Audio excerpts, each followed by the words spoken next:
प्यारे दोस्तों नमस्कार, स्वागत है आप सभी का हमारे YouTube चैनल में। तो ये हमारा लेक्चर है दोस्तों, लेक्चर नंबर 7 हमारे चैप्टर नंबर 5 का। ठीक है, तो इस लेक्चर नंबर 7 में हम क्या समझने वाले हैं, तो यहाँ पे हम डिस्कस करेंगे ओलिगोपोली मार्केट को। ठीक है, इसमें कितने सेलर्स होते हैं, कितने बायर्स होते हैं, ये सारी चीजें हम समझेंगे। इसके साथ ही इसके जो फीचर्स है ना दोस्तों, ये भी मैं आप लोगों को बहुत अच्छे से यहाँ पे एक्सप्लेन करने वाली हूँ। ठीक है, अच्छा मुझे एक बात बताओ, मोनोपोली में हमने क्या देखा था, सेलर कितना होता है, खाली बस एक ही सेलर होता है, यानी कि ये एक ऐसा मार्केट है जहां पे सिंगल सेलर होता है। और ओलिगोपोली ऐसा मार्केट है जहां पे ज्यादा सेलर्स नहीं होते, बस फ्यू सेलर्स होते हैं, यानी कुछ ही सेलर्स होते हैं, गिने चुने। ठीक है, तो चलो अभी चलते हैं हम लोग ओलिगोपोली को यहाँ पे डिस्कस करते हैं। पहले इसका मीनिंग समझेंगे एंड देन हम इसके फीचर्स को यहाँ पर अच्छे से समझेंगे। तो चलो देखते हैं। देखो अब जो आपका ये वर्ड ओलिगोपोली है ना दोस्तों, ये कहाँ से डिराइव किया गया है, तो ग्रीक वर्ड से डिराइव किया गया है। ओलिगो का मतलब होता है फ्यू, ओलिगो का मीन्स क्या होता है, फ्यू। पोली यानी क्या होता है बच्चे, सेलर्स, यानी हम क्या कह सकते हैं कि ये एक ऐसा मार्केट है जहाँ पे फ्यू सेलर्स होते हैं।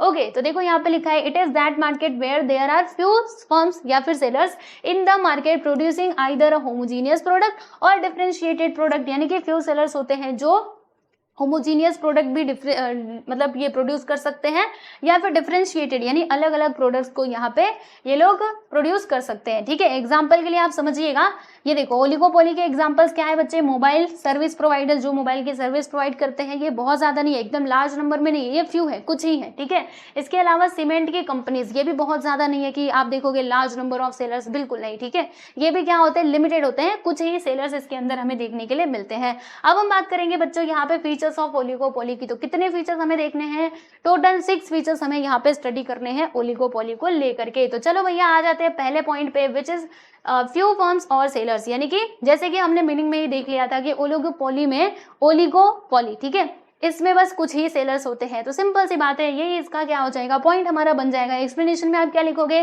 कि under oligopoly market there are few firms और सेलर्स, दीज फ्यू फर्म्स क्या करते हैं, डोमिनेट, मतलब ये डोमिनेट करते हैं हमारे मार्केट को and enjoy considerable control over the price of a product. ठीक है, अब क्योंकि ये बहुत ज्यादा नंबर में नहीं है ना, कुछ ही है, ठीक है, कुछ ही है, गिने चुने, तो वो लोग क्या कर सकते हैं, आसानी से मार्केट को कंट्रोल कर सकते हैं, यानी मार्केट के ऊपर क्या करते हैं बच्चों, डोमिनेट करते हैं और क्या करते हैं, considerable control over the price of a product. ठीक है, तो ये हो गया पहला वाला फीचर, समझ में आ गया आप सभी लोगों को। सेकंड फीचर की हम बात करेंगे, इंटरडिपेंडेंस। अब इसका मतलब क्या हुआ, देखो ये वाले मार्केट में क्या होता है, क्योंकि बस गिने चुने ही यहाँ पे सेलर्स हैं, बराबर, मतलब कॉम्पिटिटर ज्यादा नहीं है, राइट, तो क्या करना पड़ेगा, हर एक के ऊपर प्रॉपर्ली नजर बना करके रखनी पड़ेगी। अगर एक सेलर ने कुछ डिसीजन लिया तो भैया उसी डायरेक्शन में हमें भी चलना पड़ेगा, अगर हम उस डायरेक्शन में नहीं चले तो फिर हम पीछे रह जाएंगे, वो आगे बढ़ जाएगा। यानी बहुत ज्यादा जरूरी होता है कि आपका जो कॉम्पिटिटर है ना, वो कैसे डिसीजन ले रहा है, कैसे अपनी टेक्नोलॉजी को इंप्रूवमेंट कर रहा है, किस प्रकार से अपने प्रोडक्ट को प्रोड्यूस कर रहा है, ये सारी बातों का ध्यान आपको बहुत अच्छे से इस टाइप के मार्केट में लेना होता है, तभी जाके आप लोग आगे बढ़ सकते हो, वरना फिर आप पीछे रहोगे, आपका कॉम्पिटिटर बढ़ जाएगा आगे। ठीक है, तो चलो देखते हैं यहाँ पर इंटरडिपेंडेंस की हम बात कर रहे थे ना, the seller has to be cautious with respect to any action taken by the competing firm. ठीक है, जो आपके कॉम्पिटिटर्स है वो क्या एक्शन ले रहे हैं, ध्यान रखो, उनका प्राइस कितना चल रहा है मार्केट में, सुनो उसको अच्छे से समझो, ऑब्जर्व करो, तब जाके आप लोग अपने मतलब अपने फर्म के रिगार्डिंग डिसीजन लो। ठीक है, जैसे उसका मान लीजिए प्राइस चल रहा है 300 रुपया, ठीक है, तो आपको क्या करना पड़ेगा, आपको भी कहीं ना कहीं प्राइस इतना इसी के लगभग रखना पड़ेगा, या तो आप 299 रख दो, ठीक है, 299 रख दो, या फिर 301, इस प्रकार से रखो, तभी जाके आपका जो बिजनेस है वो आगे बढ़ पाएगा। वरना जिसने रखा है 300, आपने रखा है 500, फिर यहाँ पे हो जाएगी गड़बड़। ठीक है, तो since there are few sellers in the market, if any firms makes the change in the price, all other firms in industry also try to follow the same remain in the competition. अगर competition में रहना चाहते हो भैया तो same direction में चलो, जैसे जैसे वो चल रहा है वैसे वैसे तुम भी चलो, वरना फिर पीछे रह जाओगे। ठीक है, फिर यहाँ पे एक और इंपॉर्टेंट फीचर आ जाता है दोस्तों, एडवर्टाइजिंग। अब कहीं ना कहीं एडवर्टाइजिंग के थ्रू भी जो हमारी सेलिंग है ना दोस्तों, वो इंक्रीज होती है। ठीक है, तो एडवर्टाइजिंग भी करवानी चाहिए अगर आप चाहते हो कि हम कॉम्पिटिटर से अपने बाहर, मतलब ये आगे निकल जाए तो बच्चों एडवर्टाइजिंग पे भी आपको ध्यान देना चाहिए। So advertising is a powerful instrument in the hands of oligopolist. A firm under oligopoly can start an aggressive and attractive advertising campaign with intention of capturing a large part of market. अगर आप चाहते हो कि market का large part हमारे हिस्से में, हमारे कब्जे में आ जाए, ठीक है, सब लोग मेरे कंपनी के ही सामान को यूज करें, तो भाई आपको क्या करना पड़ेगा, थोड़ा इफेक्टिव जो एडवर्टाइजिंग है वो करनी पड़ेगी। मतलब एडवर्टाइजिंग पे थोड़ा बहुत पैसा खर्चा करना पड़ेगा, देन आप क्या कर सकते हो, मार्केट पे अपना दबदबा बना सकते हो। ठीक है, फिर यहाँ पे हम फोर्थ फीचर की बात करेंगे विच इज एंट्री बैरियर्स। तो ये जो बच्चों आपका ओलिगोपोली होता है ना, यहाँ पे एंट्री में क्या होते हैं, बैरियर्स होते हैं। ठीक है, यानी the firm can easily exit, मतलब अगर आपको फर्म से बाहर जाना है बहुत आसानी से जा सकते हो, लेकिन अगर आपको क्या करना है, एंटर मारना है, देन आपको बहुत सारी चीजें यहाँ पे फुलफिल करनी पड़ेंगी, then only you can enter in the market. ठीक है, the firm can easily exit from the industry whenever it wants but has to face certain entry barrier such as government licence, patent वगैरह। यानी अगर आप इसमें entry मारना चाहते हो तो भाई आपको लाइसेंस वगैरह बनाना पड़ेगा या फिर पेटेंट लेना पड़ेगा, तभी जाके आप यहाँ पे इस वाले मार्केट में एंट्री मार सकते हो। लेकिन अगर आपको बाहर जाना है कि अब हमें बिजनेस नहीं करना, चलो हम बाहर चलते हैं, तो इजीली आप जा सकते हो, कोई टेंशन वाली बात नहीं है। ठीक है, जिसमें एंट्री कैसा होता है, फ्री होता है, एंट्री नहीं सॉरी, यहाँ पे एंट्री बैरियर्स होते हैं, बराबर। एग्जिट आप ऐसे आसानी से कर सकते हो।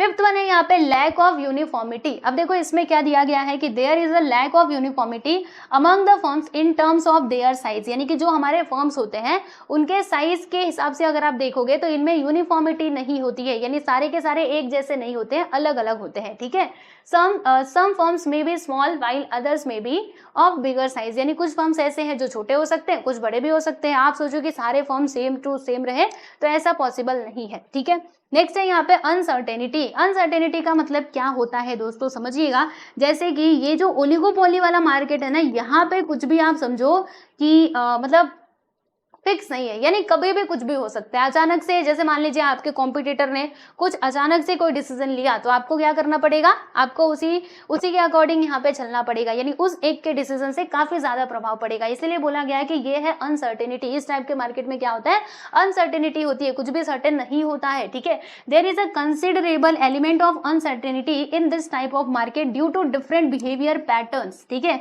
राइवल्स में जॉइन हैंड्स एंड कोऑपरेट, मतलब जो आपके क्या है, कॉम्पिटिटर से हो सकता है कि दोनों एक साथ मतलब हाथ मिला ले, दो कंपनी एक साथ आ जाए और आप अकेले हो जाओ, तो आपको उन दोनों को एक साथ मतलब आपको क्या करना पड़ेगा, उन दोनों कंपनीज को फेस करना पड़ेगा, है कि नहीं। तो कुछ भी हो सकता है भाई, तो be careful in this type of market. ठीक है, अगर आपको मार्केट में टिके रहना है तो आपको हर चीज पे ध्यान देना पड़ेगा, मार्केट के हर एस्पेक्ट को समझना पड़ेगा कि आपका कॉम्पिटिटर कर क्या रहा है, किसके साथ वो हाथ मिला रहा है, किससे वो दूरी बना रहा है, सब कुछ आपको देखना पड़ेगा। ठीक है दोस्तों, तो ये हो गया अनसर्टेनिटी वाला पॉइंट। आई होप सो कि समझ में आ गया होगा। तो यहाँ पे हमने टोटल कितने पॉइंट्स देखे, 6 पॉइंट्स देखे हैं, यानी कि 6 फीचर्स हमने देखे।